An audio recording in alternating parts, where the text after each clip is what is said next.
페스티벌이 음악 업계에서 제일 3D 비즈니스다. 왜냐면 돈 못 벌어요. 맞아요. 콘서트는 빅인데 페스티벌은 같은 느낌이네요. 진짜 천재시네요. 고객들의 눈이 너무 높아져 있는 상태에서 좀 코치나 봐요. 네, 그래서 그 논란이 생긴 것 같아요. 최근에 르세라핌 논란이. 이게 논란이 될 이야기인 건지. 그거를 잘못했다고 얘기하고 싶지는 않지만 근데 아쉬운 부분이 있어요. 왜냐하면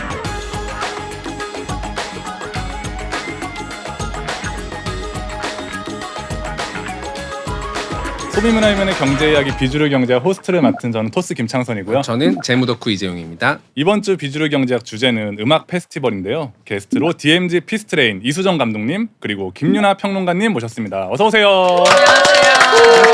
반갑습니다.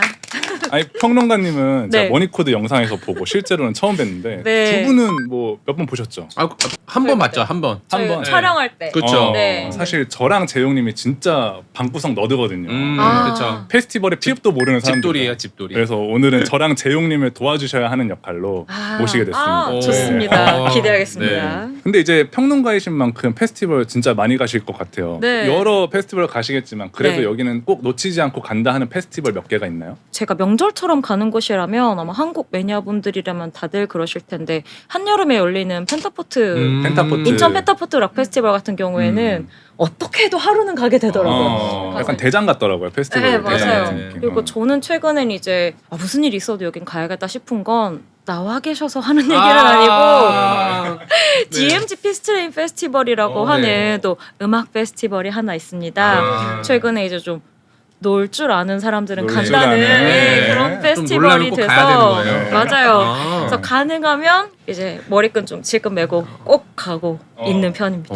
마침 DMZ 피스트레인을 기획하시는 이수정 감독님 모셨는데 네. 국내 음악 페스티벌 중에서 가장 힙한 페스티벌이라고 들었어요. 힙하다. 제 입으로는 그렇게 말고 네. 저희 멋을 네. 추구하지 않습니다. 소개를 해주시죠. 네. 저희 맞아요. 방구석 너드들에게. 네. 저희 DMZ 피스트레인 뮤직 페스티벌은 강원도 철원군. 철원. 네, 철원 하면 이제 군인밖에 없는데 네. 네. 거기 한가운데서 저희가 이틀 동안 6월 15일, 16일 네. 페스티벌을 하고요. 네. 한 80%는 서울에서 수도권에서 이런 2030 페스티벌을 좋아하시는 분이 오시고 한 20% 정도는 지역 주민들이 오세요. 지역 군인들. 주민들이. 그래서 저희는 군인들도 분위기가 진짜 이상해요. 진짜 EDM. 군복 입고 오나요? 군복 입고 와요. 군복 입고 와요? 휴가 받아서 군인이니까? 오고 저희가 티켓 오픈하면 군인들한테 전화가 와요. 오. 네네, 왜 하필 맞아요. 철원입니까?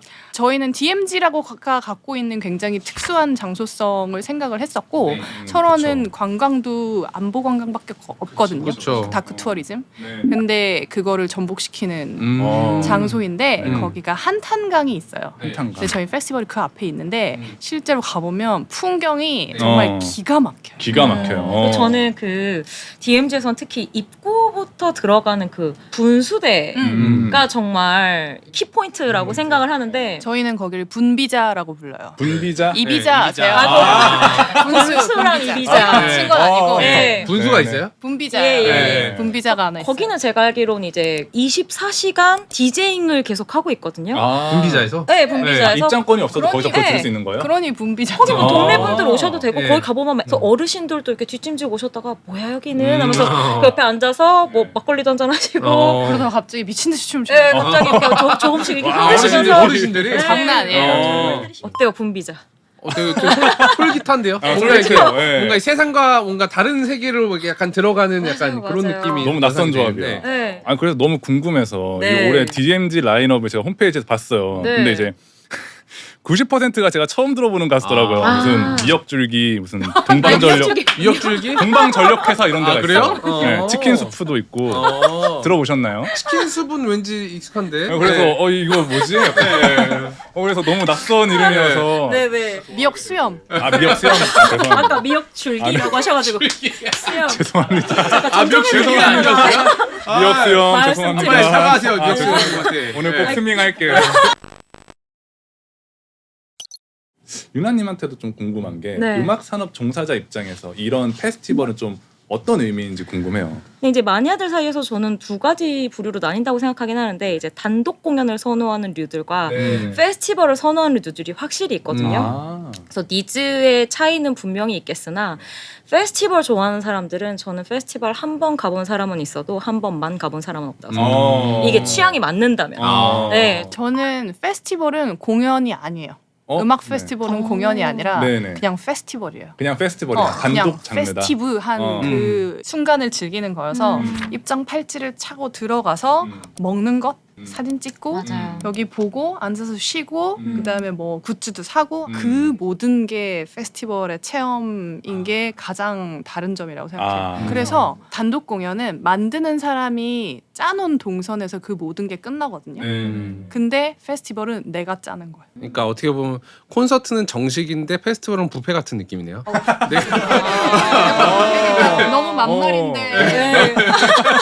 맞아요. 근데 가장 큰 차이는 불확실성인 것 같아요. 약간 재무적인 용어긴 한데 여기는 확실해. 그러니까 내가 아는 아티스트의 내가 아는 맞아. 노래에 내가 아는 맞아요. 무대야. 그 대신에 어떤 기대하지 못한 만큼의 어떤 이게 그 파급 효과는 크진 않을 수 있어요. 있긴 하지만. 그쵸. 그래도 그 예상 범위 아닌데 페스티벌은 그래도 내가 불확실성이 있다 보니까 맞아요. 내가 생각하지 못한 리턴이 나한테 다가올 수도 있는 거야. 나 몰랐는데 나 락 좋아하네. 나 약간 이런 거 있잖아요. 맞아요. 천재시네요. 괜히 이런- 괜히 일타가 하잖아요. 지금 음악 페스티벌에 푹 젖어 계신 두 분의 이야기 들었는데 예. 이렇게 우리가 또 취미 부자 네. 재영님에게 네. 음악 페스티벌은 어떤 의미입니까? 쉽게 접근할 수는 없는 이유가 네, 출입 금지 당하셨나요? 제가 싫어하는 게 두 가지가 있어요. 네. 출입 금지는 아닌데 네. 제가 일단 더위에 약하고요. 네. 사람 많은 곳에 약해요. 저랑 똑같네요. 그러니까 합쳐보면 그게 페스티벌이에요. 페스티벌 어쨌든 가보신 적은 없지만 네. 자료 준비를 좀 하시면서 네. 음악 페스티벌 산업의 특징이 있는지 가볍게 티징을 해주신다면. 특징이 없는 게 특징 아닌가 싶을 정도로 특징이 없다. 자료가 없어요. 자료가 없다. 그게 특징입니다. 그러니까 주먹구구 그러니까 전 세계적으로 그러니까 뭐 통계도 없고 네. 뭐 공개하지도 않고 네네. 그냥 아름아름. 맞아요. 약간 그들만의 리그. 아. 예. 그렇지만 그들은 즐거운. 약간 시스템적으로 산업화된 그런 좀 모습은 보이지 않는 거군요. 그러니까요. 네, 맞아요. 산업화가 되려면 리스크 앤 리턴이 파악이 돼야 돼요. 그러니까 콘서트는 산업화가 된 거고 축제는 리스크 앤 리턴이 측정이 안 돼. 그렇죠. 그런 거는 이제 밸류에이션을 할 수가 없거든요. 네. 그러니까 자본주의 편입되기가 되게 어려운 거야. 네. 진짜 저 멋있는 거 하고 있네요. 네, 그렇죠. 편입되지 않아. 네, 그러니까 내 제도권에 들어가고 싶지 않아. 어렵네요. 네. 위주로 경제와 음악 페스티벌 편 본격적인 이야기를 시작해 볼 텐데요.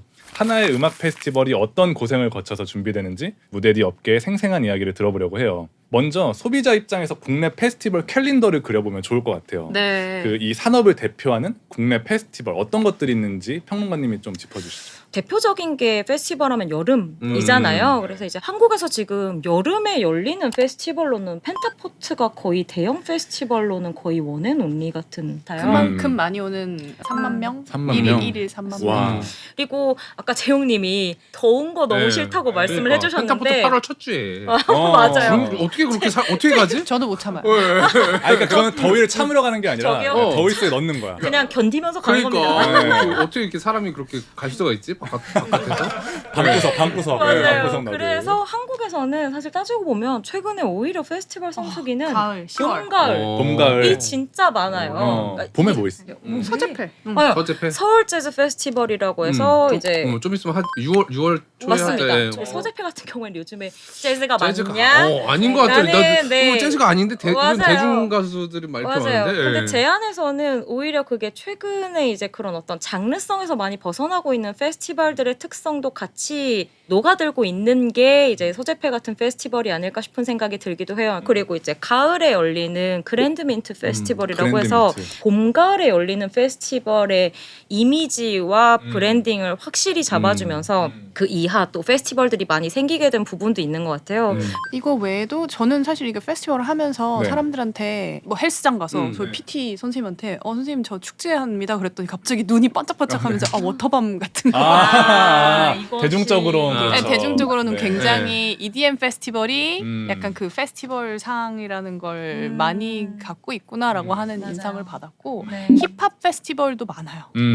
그리고 잘 되고 있어요. 맞아요. 약간 평론가님이 얘기하신 좀 연성화, 그러니까 소위 이제 음. 장르 간의 경계가 조금 이제 희미해지는 이런 부분 좀 더 얘기해 보면 좋을 것 같은데 네. 그런 부분이 약간 좀 하드코어한 영역을 좋아하는 그런 장르 팬들한테는 좀 비판적으로 받아들여지나요?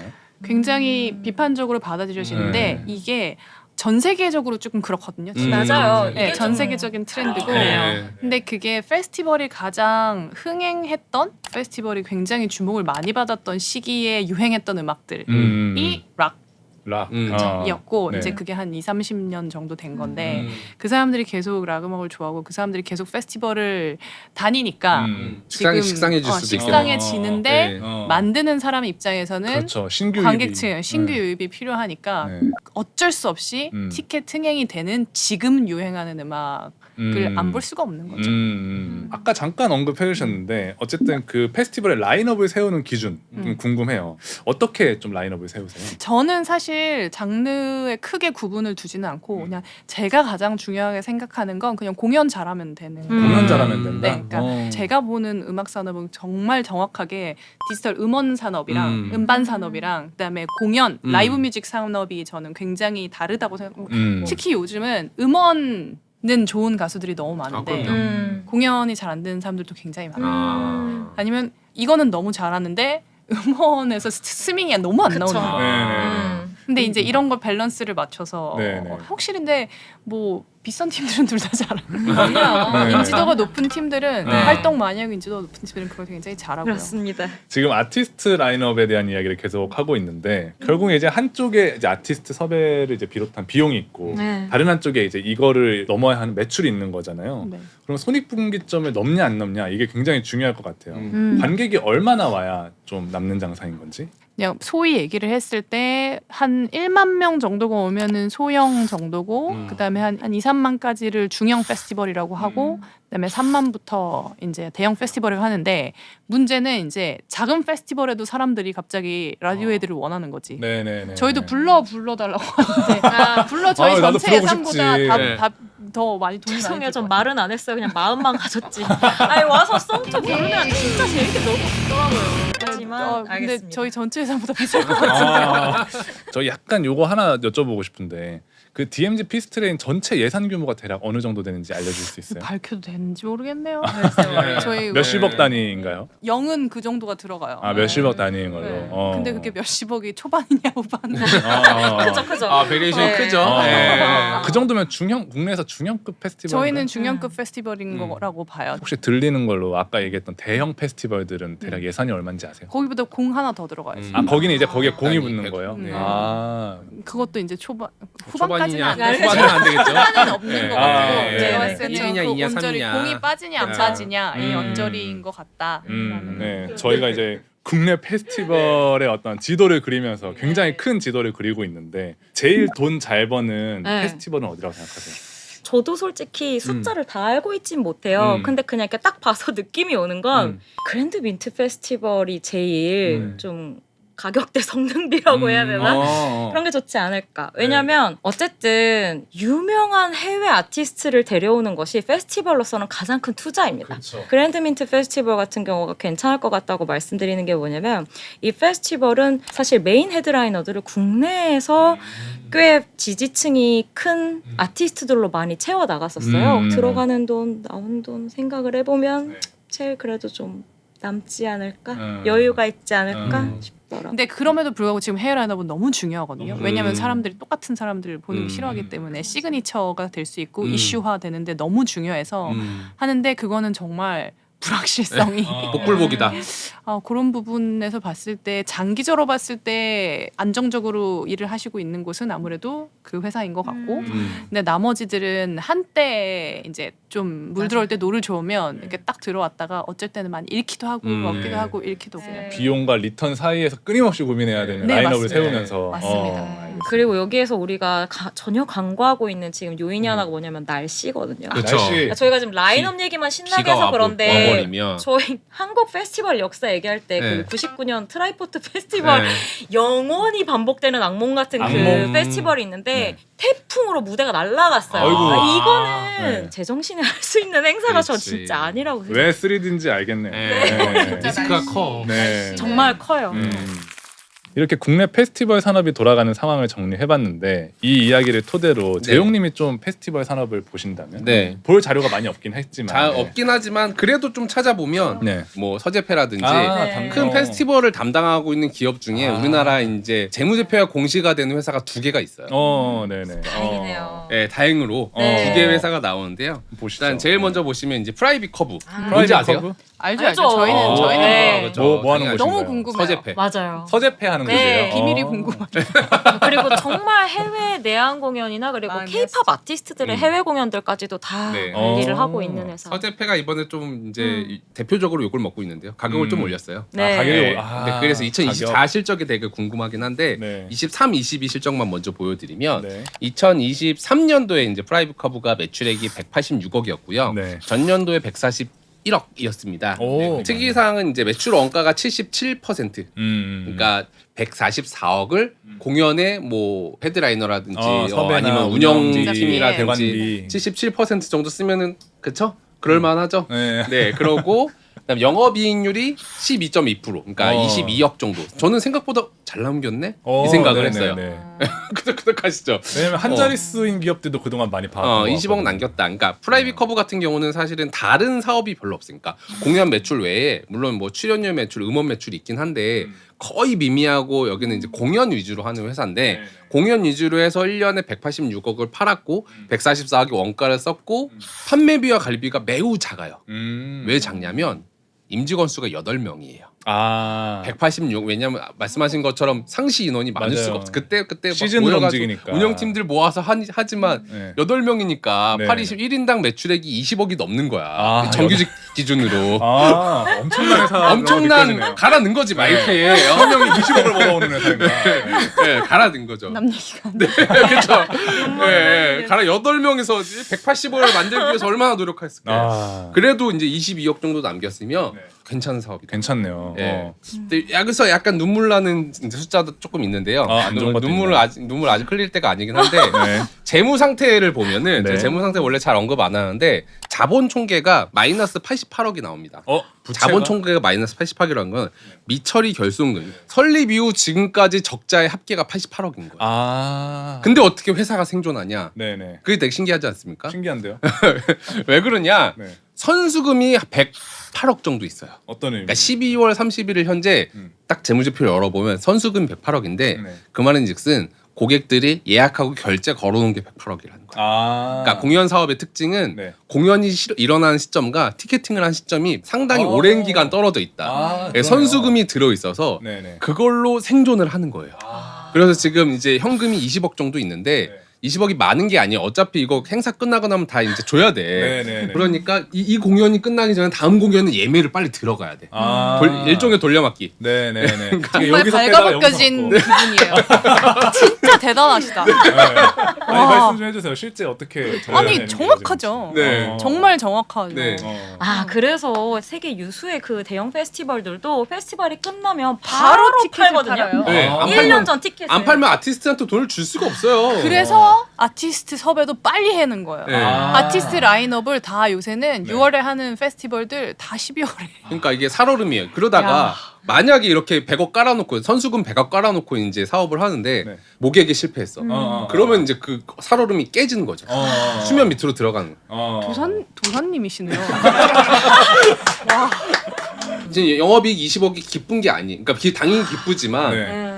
아직 I'm still hungry. 왜냐면 우린 적자가 88억이 쌓여 있으니까. 네네네. 그러니까 한 번쯤 실패해도 괜찮은 버퍼가 없어요. 한 번도 실패하면 안 돼. 안 이런 돼. 느낌이네. 절대로 안 돼요. 그러니까 피가 마르는 거죠. 와 궁금한 게 네. 그럼 재무적인 관점에서 이걸 좀 안정적인 형태로 만들 수 있는 방법이 그래서 없어요? MPMG가 있어요. MPNG.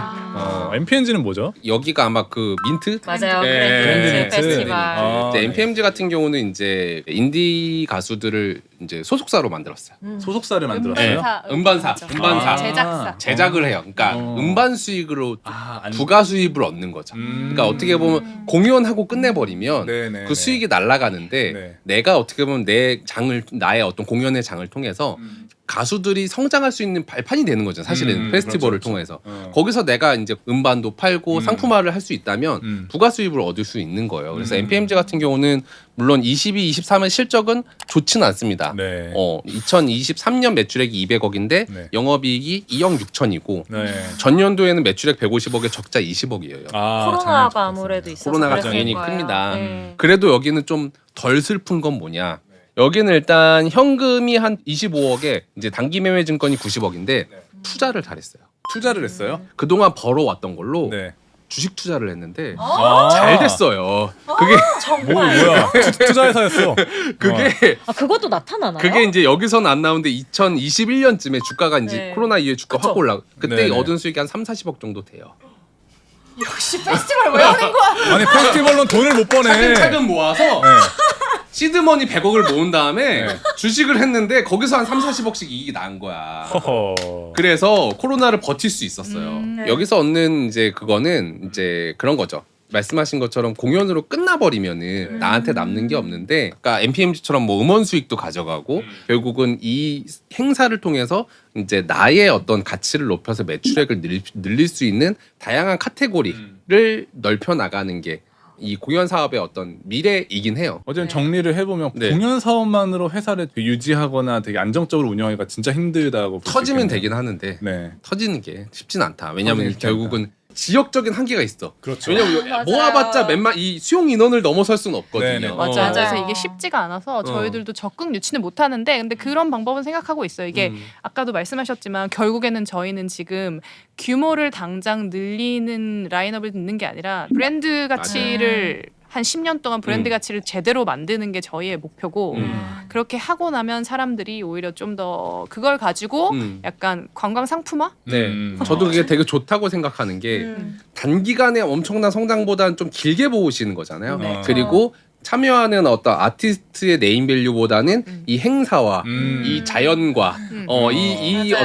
어떤 취지 이런 것들을 가지고 이제 브랜딩을 하게 되면 사람들이 피스트레인 가면은 즐거운 경험, 신선한 공기 마실 수 있어라는 어떤 인식이 심어지면 그 다음부터는 모객할 때 반복적으로 방문하는 고객 위주로 하게 되면 재무적으로 보면은 이제 상품의 어떤 주도권을 네. 플랫폼이 갖게 되는 거거든요. 아. 플랫폼이 가지면 이제 남길 수 있는 마진이 생겨요. 그리고 맞 마진이 생겨야 또 그 다음 투자를 또 할 수 있거든요. 네. 그런 측면에서 보면은 되게 괜찮은 전략이다. 물론 길게 봐야 되지만 길게 본 만큼 단단한 브랜드를 만들 수도 있을 것 같다라는 생각이 강하게 들어요. 진짜 인상 깊은 말인 것 같아요. 음. 헤드라이너의 이름보다 이 페스티벌의 이름이 더 알려지면 페스티벌의 이름이 곧 헤드라이너가 되는 거니까 그런 브랜드가 되도록 성장하는 게 그러니까요. 페스트레이너. 그래서 그 코첼라 같은 경우도 네. 사막에서 하잖아요. 네네. 정말 찾아가기 힘들고 막 열악하고 그럼요. 하지만 코첼라가 지역 경제에 영향을 미치는 게 그 해에 1.5조 정도 된대요. 네. 왜냐면 전 세계에서 몰려드니까 숙소도 생기고 뭐도 맞아요. 생기고 막 약간 이런 것처럼 이제 피스트레인도 이제 철원의 어떤 코첼라처럼 두 분. 철첼라 저희는 철첼라가 돼요. 철차로 비자. 네. 그러니까 약간 이런 느낌으로 가보자고. 네. 이야기가 나온 김에 이번에 해외 페스티벌로 눈을 좀 돌려볼까 해요. 네. 특히 말씀하신 코첼라는 국내 연예 뉴스에도 굉장히 많이 소개가 되고 있는데 네. 두 분은 코첼라 실제로 가보셨나요? 저는 가봤습니다. 저는 아직 못 가봤어요. 네. 코첼라가 정확히 뭐예요? 어떤 건지 좀 설명해 줄 수 있어요? 네. 코첼라 벨리 뮤직 앤 아트 페스티벌이라고 이제 풀 명칭이 있어서 네. 사실은 음악과 아트 페스티벌로 시작했었던 아트 축제였어요. 페스티벌? 그래서 지금 코첼라 라인업을 얘기할 땐 대부분 이제 뭐 블랙핑크를 위시한 그렇죠. 케이팝 아티스트를 많이 얘기하게 되는데 한 2000년대 중반 정도부터는 입소문으로 힙스터 페스티벌이었거든요, 사실. 네. 그래서 그땐 힙했다. 그땐 또 락 음악 좋아하시는 분들은 코첼라 좀 안 쳐줬어요. 아. 코첼라는 좀 패션 피플들이 많이 가는 이미지가 있어서 인플루언서 마케팅은 엄청 했어요. 맞아요. 그래서 어떻게 보면 2000년대 그리고 2010년대 들어오면서부터 여러 가지 어떤 씬의 변화, 그리고 흐름 같은 것들을 계속해서 굉장히 좀 빨리빨리 흡수를 하면서 형태를 상당히 트렌디하게 바꿔온 대표적인 페스티벌이라고 볼 수 있을 것 같아요. 시대를 잘 접목하기 읽었네요. 시작하죠. 맞아요. 그런 부분이 좀 있는 페스티벌입니다. 이제 국내에서도 이제 관심이 쏠리고 있는 코첼라인데 네. 코첼라에 얽힌 숫자 이야기도 좀 궁금하거든요. 네. 코첼라가 얼마나 큰 이벤트인지. 일단 코첼라 같은 경우는 티켓 가격이 3데이에 $499. 이제 요즘 통화로 한 70만 원 정도 되네요. 와. 네. 비싼데 엄청 비싼 건 또 아니에요. 맞아요. 맞아요. 서재패가 3일에 42만 원이거든요. 그래요? 엄청난 차이는 아니에요. 그러네요. 근데 요즘에 분위기는 그렇게 좋지는 않은 것 같아요. 아 그래요? 왜냐면 2024 최근에 끝났잖아요. 네네. 네, 끝났는데 이제 원래는 딱 오픈하면은 첫 위켄드 메이드인데 한 몇 시간씩밖에 안 걸렸는데 아. 2024년에는 한 달 정도 걸렸대요. 아 매진되는 시간이 길어졌네요. 그러니까 23이 별로였나 봐. 잘은 모르겠는데. 네. 네, 아세요? 라인업 때문이죠. 아 그래요? 라인업. 이번에 라인업이 좀 힘을 뺐나 보죠. 근데 그게 네. 전 세계적인 흐름이에요. 어. 이게 옛날에는 누가 봐도 이 사람을 보고 싶다라고 하는 상이 굉장히 좀 뚜렷했어요. 특히 락 시대는. 그리고 팝 시대도. 근데 지금은 너무나 많은 사람들이 파편적으로 음악을 듣고 있어서 네네. 정말 그냥 모든 세대와 모든 사람을 아우르는 대형 아티스트는 없고 있다고 하더라도 이제 페스티벌에 서지 않고 단독 공연으로 그렇죠. 움직이지 않는 아하. 거죠. 테일러 스위프트, 테일러 빌리 스위프트. 아일리시가 안 나오는 네. 거예요. 네. 그래서 대략 매출액 기준으로 보면 1,500억, 115밀리언 정도 되니까 1,500억. 네, 규모가 크긴 하죠. 네. 한국 공연에서 공연하고 거기서 같은 또 거지. 공연하나 보네요. 네, 네. 결국 아까 말씀드린 어떤 지역 경제에 미친 영향이 그쵸. 15억 불. 그러니까 환산하면 1.5조가 아니고 2조 원. 맞아요. 지역 경제에 2조 원 정도 해서 이제 어떻게 보면 코첼라가 막 규모로 보면은 뭐 50만 명? 뭐 해보면 뭐 우리 펜타포트도 뭐 한 15만 명 되는데 네, 그렇죠. 70만 원? 별거 뭐 아니네. 서재패가 42만 원이 그렇게 큰 차이는 아닐 수 있는데 예. 사막에서 한다는 게 가장 큰 차이인 것 같아요. 어. 야 사막에서 하는데 저렇게 온다고? 천억이 넘는다고? 사막까지 굳이 오는 사람들이 네. 이 정도다. 네, 그러니까요. 맞습니다. 아니 근데 이제 코첼라가 언제부터 이렇게 핫해진 건지 그게 좀 궁금해요. 역시 라이브 스트리밍이 제일 주요했나요? 저는 그게 좀 크지 않았나 싶어요. 2011년에 저도 온라인 중계 보고 가야겠다는 생각이 들었거든요. 그래서 실제로 이 페스티벌도 원래 한 주만 했다가 온라인 중계를 하면서 이제 똑같은 라인업으로 2주를 하는 좀 이렇게 규모도 훨씬 늘리기도 했었어요. 그리고 이 페스티벌이 좀 기존의 어떤 그런 락 페스티벌이 가지고 있는 뭐 프라이드나 이런 게 생각보다 별로 없는 페스티벌. 막 허들도 낮고. 가장 상업적이라면 상업적일 수 있고 가장 트렌디하다면 트렌디할 수 있는 이제 그런 흐름을 가져가다 보니 씬 안에서는 뭐 주목을 받을 수밖에 없는 페스티벌이 된 것 같아요. 네, 저도 동의하고 이게 사실은 페스티벌의 역사가 뭐 우드스탁, 글래스톤베리 이럴 때라고 하면 근데 둘 다 굉장히 공공성 문화적 가치가 훨씬 더 앞단에 있는 페스티벌이고 그러니까 그걸 레거시로 유럽에 있는 페스티벌들은 그런 공공성, 약간 가치지향적인 가치지향적. 면을 많이 가지고 있어요. 의미 뭐 이런 거. 그런 거를 굉장히 많이 역사와 가지고 있는 전통. 페스티벌이 어. 많고 네. 그리고 되게 재밌는 부분은 말씀하셨던 것처럼 15살짜리들이 자원봉사를 엄청 많이 해요. 근데 그것 때문에 오히려 이런 걸 잘 모르는 친구들 나 페스티벌 뭐 그런 거 안 좋아하는데 가면 막 엄청 더럽고 뭐 이거 신어야 되고 덥고. 그런 거 별로 안 좋아라고 하는 네. 친구들은 또 굉장히 좀 매니아해지는 게 있는데 그걸 깬 게 코첼라긴 한 거죠. 그 잠재 고객을 확보하는 데 있어서 코첼라의 그 라이브 스트리밍이 좀 주요했다라고 판단이 되는데 국내 페스티벌에서는 라이브 스트리밍을 좀 이렇게 첫 번째는 집중하지 않는 것 같아요. 진짜 돈이 많이 들어요. 라이브 스트리밍이에요? 네. 그리고 아티스트별로 계약을 다 다시 해야 돼요. 맞아요. 그 계약이 또 그걸 붙는구나. 생각하셔야 됩니다. 맞아요. 그 아티스트들도 그리고 중계하는 데에 있어서 의외로 이게 코첼라니까 마음을 여는 거지 아티스트에게도 그게 온라인으로 실시간 중계가 된다는 것은 상당히 부담이 될 수밖에 없는 부분이라 쉽지 않죠. 네. 그래서 그 논란이 생긴 것 같아요. 최근에 르세라핌 논란이. 자연스럽게 넘어가시네요. 네. 맞아요. 페스티벌을 경험해보신 입장에서 이게 네. 논란이 될 이야기인 건지 아니면은 좀 흥미로웠던 지점이 뭐냐면 제주에 이제 코첼라를 보러 갔던 분들이 굉장히 많은데 네네.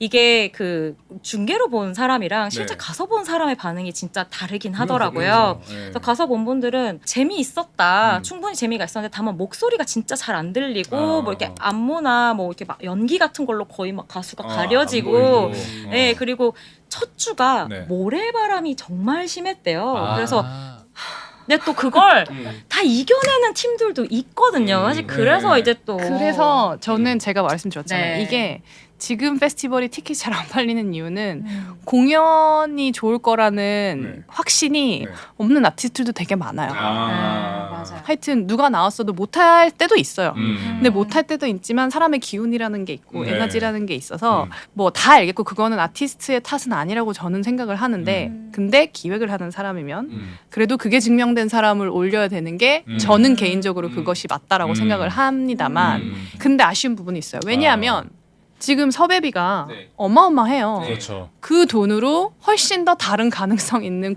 좋은 공연을 볼 수 있는 가능성이 있는 아티스트의 자리가 또 없어졌다라는 아하. 그런 저는 좀 안타까움이 있죠. 네네. 이제 그러니까 그, 이게 네. 유명한 아티스트는 현재의 수익을 보장하고 공연을 잘하는 아티스트는 신뢰를 통해 미래의 수익을 보장한다 맞아요. 보니까 아, 진짜 어떡하지? 깔끔한 정리 저거. 어떡해요? 정말 네. 소름이 끼쳤어요. 네. 어떤 게 저희 중요한 가치냐는 진짜 무대에 쓰실래요? 정답은 없는 거잖아요.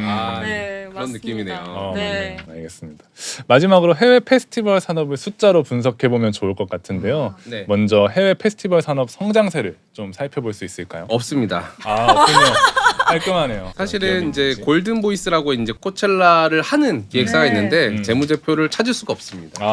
왜냐하면 이 부분 좀 아쉬웠고 결국은 제가 찾을 수 있는 공연 관련된 회사는 라이브네이션 하나밖에 없더라. 라이브네이션. 네. 라이브네이션은 어떤 기업? 여기는 이제 페스티벌 전문으로 하는 회사는 공연 기획사. 아니고 사실은 공연 전반을 공연 전반. BTS 공연하고 콘서트나 특급 아티스트들 네. 공연 한 번 하면 뭐 네. 엄청나게 매출 나오지 않습니까? 네. 그런 회사고요. 여기는 일단 시가총액만 한 28조. 우리나라 28조? 돈으로 정도의 느낌이라고 보시면 될 것 생각보다도 훨씬 같고요. 크네요. 그러니까 매출액 보시면 네. 뭐 그래프가 말도 못합니다. 지금 이 빌리언이니까 그래서 네. 그걸 이제 부문별로 따져 보면 라이브네이션 같은 경우는 이제 콘서트에서 돈을 벌고 티켓팅에서 돈을 벌고 스폰서랑 이제 광고에서 세 가지 부문이 있는데요.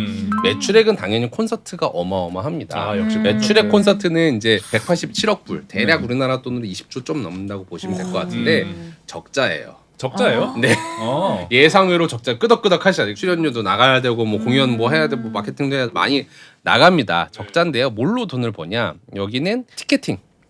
티켓팅이 이제 한 이제 1조 조금 넘게 돈을 벌고요. 티켓팅이라는 게 티켓 팔아서 여기가 거예요? 2010년에 네. 이제 티켓 마스터라는 어떤 우리나라 치면 뭐 인터파크 막 이런 걸 인수를 해요. 플랫폼을 플랫폼을 인수해서 그러니까 네. 이제 수직 계열화를 하고 싶은 공연만 하기에는 좀 아쉬운 왜냐면 공연이 이게 또 변수가 많고 투자했는데 또 안 되기도 하고 이 영업이익률도 빡빡하니까 여기서 시너지를 일으키려면 이 공연 사업과 관련된 어떤 위와 아래의 사업들을 붙이는 걸 수직 계열화라고 하는데 네네. 여기 고객이 공연을 보려면 예매를 해야 되지 않습니까? 네네네. 예매 사이트는 인수를 해버리는 거지. 아. 그러니까 이런 식으로 이제 뭔가 이렇게 사업의 리스크를 위아래 수직 계열화를 통해서 좀 해지하고자 하는 노력이 라이브네이션의 아주 가장 큰 장점이라고 생각이 들어요. 그러니까 그 전략이 난 공연 자체에서 벌진 않겠다. 대신 공연으로 들어오는 입구랑 공연 안에서 트는 뭐 광고, 머천다이즈 여기서 네. 벌겠다. 그리고 그렇죠. 광고 수익은 아티스트한테 그렇죠. 가게끔 왜냐하면 하는 이제 공연에서 돈을 많이 매출액이 많이 나오잖아요. 네.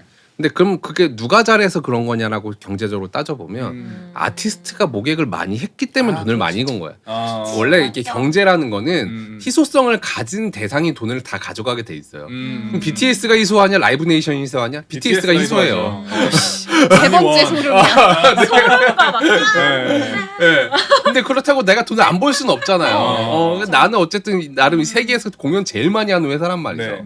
거기서 가진 내가 희소한 자원은 티켓팅 파워, 어떤 무대를 만들 수 있는 우리의 능력 그런 걸로 이제 부가 수입을 창출하면서 매출액을 만들고 영업이익을 만드는 게 이 회사의 어떤 생존 전략이다라는 거죠. 근데 이 글로벌 라이브 뮤직 씬에서 라이브네이션은 굉장히 견제하는 기업이에요. 첫 번째로 이 매출이 이렇게 올라갔다고 했잖아요. 공연 매출도 올라간 게 이거를 공연을 더 만드는 게 아니라 페스티벌을 사요. 네, 페스티벌을 다 인수해요. 페스티벌을 사는 걸로 해서 다각화를 하고 그리고 이 아티스트랑도 독점 계약을 해요. 네. 라이브네이션에서 하는 페스티벌만 나가고 다른 데서 하는 페스티벌은 나가지 마. 와. 라고 하는 경우가 있고 네. 그리고 세 번째는 티켓마스터가 지금 티켓값을 비딩을 하는 거예요. 음. 그것 때문에 아. 테일러 스위프트가 크게 문제가 됐었어요. 네. 테일러 스위프트 공연을 보고 싶은데 내가 열었더니 매진이 아니라 네. 그냥 시가야, 갑자기 시가야. 맞아, 네, 시가야. 진짜 그것도 천만 원이야 막. 그렇게 되는 거야. 아, 좀 상도덕을 이것도 사실 많이 쳤네요. K-팝 미국 공연에서도 얘기가 한번 나왔을 거예요. 이미 어. 이슈가 한번. 아. 독과점의 횡포. 약간 이런 느낌이네요. 횡포를 아. 확실히 벌이고 있네요. 음. 약간 그럼에도 불구하고 약간 네. 라이브 네이션도 그렇고 아까 국내 기업 봤을 때도 좀 느껴졌던 게 공연 자체만으로 뭔가 돈을 버는 게 아니라 그 외에 무언가를 해야 되는구나? 약간 이런 생각이 좀 들었어요. 근데 저희도 그래서 네. 피스트레인 뮤직 페스티벌을 하는 비영리 법인이 따로 있고 저희 영리법인도 따로 있어요. 그래서 수익하고 에이전트 같은 일을 많이 하고 있고 그래서 조금 저희도 다각화를 하고 있긴 한데 어쨌든 진짜 재밌는 건 저희한테 브랜드이자 IP는 피스트레인 뮤직 아, 페스티벌이다. 네. 그런 게 있죠. 재웅님도 약간 이런 전략에 동의하시나요? 혹시 조언해주실 이야기가 있다? 아, 저는 100% 동의를 해요. 왜냐하면은 이거 아티스트만 보면 네. 결국은 아티스트만 남아요. 네. 뭐 어느 순간 우리는 뭐 했지 생각해 보면 그냥 약간 이 아티스트의 무대 역할만 한 것처럼 느껴지니까 우리가 기획하고 우리가 무대를 만들고 우리가 이게 하는 것들이 사실 의미가 없는 일들이 아니거든요. 분명히 우리도 엄청난 노하우와 경험과 이런 것들이 쌓여야 되는 거고 그런 것들을 쌓기 위해 급하지는 않지만 천천히 신뢰를 만들어 나가는 노력은 분명히 의미가 있을 거라고 생각을 해요. 네 번째 소리. 약간의 눈물 좀 약간 그렁그렁 하실 것 같은데 오늘 치유 많이 받아가시네요. 네. 힐링 타임입니다. 네. 되게 큰 질문일 수 있는데 약간 좀 저희가 국내 페스티벌 산업을 음. 전반적으로 살펴봤잖아요. 두 분이 보시기에 전망 어떻게 보시는지. 저는 앞으로 더 커질 것 같아요. 근데 돈은 커진다고 해서 돈을 더 많이 안 버는 맞아요. 건지는 커지는 건 없지만. 커지는 거고. 네네네. 예. 이제 이게 세대가 한 번 좀 돈 것 같거든요. 네. 이제 코로나를 기점으로 한번 물갈이가 되고 이제 다시 아주 젊은 층이 이 페스티벌 문화를 좋아하면서 또 같이 조금 더 같이 성장을 하게 되면 앞으로는 저는 조금 나쁘지 않다고 생각하고 근데 동시에 또 엄청 큰 과제는 말씀하셨던 것처럼 전 세계적으로 주먹구구 사업이어서 아, 시스템 체계화가 좀 아이고. 부족하다. 네네. 재무적인 관점에서 재웅님은 네. 어떠세요? 갑자기 이제 야구 생각이 드는데 제가 우리가 최근에 방송했던 거는 야구가 국제 경제 성격이 좋지 않음에도 불구하고 지금 역대 최다 관중을 계속 갱신 중이거든요. 맞아요. 야구가 왜 잘 되지 생각해 보면 우리 아버지들이 야구를 봤기 때문이에요. 맞아. 나도. 네. 그게 세대를 거듭하면 아버지도 맞아요. 야구 보고 나도 보니까 지금 최대 관중인 거예요. 맞아. 페스티벌은 맞아. 역사가 짧단 말이죠. 맞아요, 맞아요. 이제 제가 막 딸아이 데리고 가도 돼요 이렇게 물어봤던 이유도 그렇게 어린 시절 한번 경험해 보면 10년, 20년이 흘러서 다시 또 가게 되고 그러면서 산업이 성장하는 거거든. 이 문화 콘텐츠라는 게 결국 체험이 중요하기 때문에 체험을 거듭하고 만약에 그거를 이렇게 만들어가는 감독님 같은 사람들이 계속 이제 뭐 돈은 안 들지만 열심히 내가 재밌어서 해볼 거야라는 사람들이 이제 있을 거니까 그런 관점에서 보면 장기적으로 이 페스티벌도 우리의 좀 소중한 문화 콘텐츠로서 자리매김을 앞으로도 할 수 있지 않을까라는 생각이 들었어요. 너무 감동했어요. 아, 씨. 정말 명불허전이시네. 재영님과 함께라면 어디든 갈 수 있을까 나 이런 지금 느낌. 어떡하지? 일주일에 한 번씩.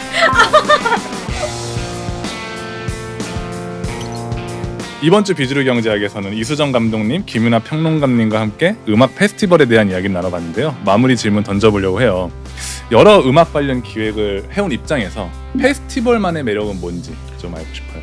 약간 굉장히 고생하면서 기획을 하시는데 왜 그렇게까지 하시는지. 아, 저 이렇게 얘기하면 되나? 저는 사실 잘 먹고 잘 살고 싶기는 한데 그냥 살면서 가치가 다 같이 잘 살았으면 좋겠어요. 그러니까 이 씬 자체가 너무 돈으로만 가는 건 저는 좀 싫어요. 네. 그래서 페스티벌도 그렇고 그냥 한국은 특히 음악 씬이 너무 한 방향으로 돈도 많이 몰려 있고 관심도 많이 몰려 있어서 그게 아니라 조금 문화적인 가치가 앞에 있는 것을 오랫동안 했으면 좋겠다라고 생각을 하고 페스티벌 무대는 제가 어떤 특정 아티스트의 편을 들어주는 게 아니잖아요. 네.